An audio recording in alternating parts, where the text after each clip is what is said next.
دوسری چیز جو ہے وہ ہے گانا بجانا، جس کو بدقسمتی سے آج کل روح کی غذا سمجھا جانے لگا ہے، اور جس کو پٹھانوں کا کلچر قرار دیا جانے لگا ہے۔ ایمل ولی کا آپ نے بیان سنا، جس میں وہ کہہ رہا تھا کہ یہ پٹھانوں کا کلچر ہے۔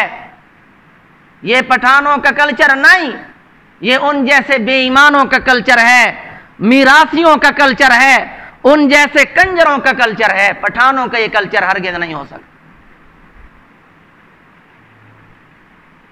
گانا بجانا جو کہ زنا کی سیڑھی ہے، جو کہ دل میں نفاق پیدا کرتا ہے، اس کو یہ پٹھانوں کا کلچر قرار دے رہا ہے۔ اس کی ماں نے تو اس کا نام ولی رکھا، شاید اس کا خیال ہوگا کہ نام کا ذات پہ اثر ہوتا ہے، اسم کا مسمى پہ اثر ہوتا ہے، یہ ولی تو بنا لیکن ولی اللہ نہیں بنا، ولی الشیطان بنا، اللہ کا ولی نہ بن سکا، شیطان کا ولی بنا۔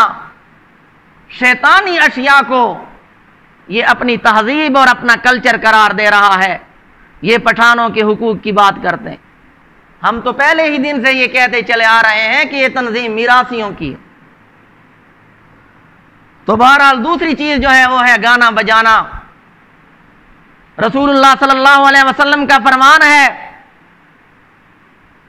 کہ اس امت میں بھی آخری زمانے میں کچھ لوگ ایسے ہوں گے جو کہ بندروں اور خنزیروں کی صورت میں تبدیل کر دیے جائیں گے، ان کی صورتیں مسخ ہو جائیں گی۔ صحابہ کرام نے عرض کیا، یا رسول اللہ، کیا وہ لوگ کلمہ نہیں پڑھتے ہوں گے، توحید و رسالت کا اقرار نہیں کرتے ہوں گے؟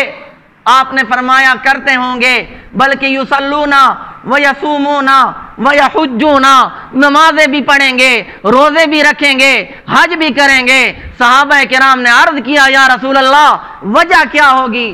فرمایا وہ گانے بجانے کی دل دادا ہوں گے۔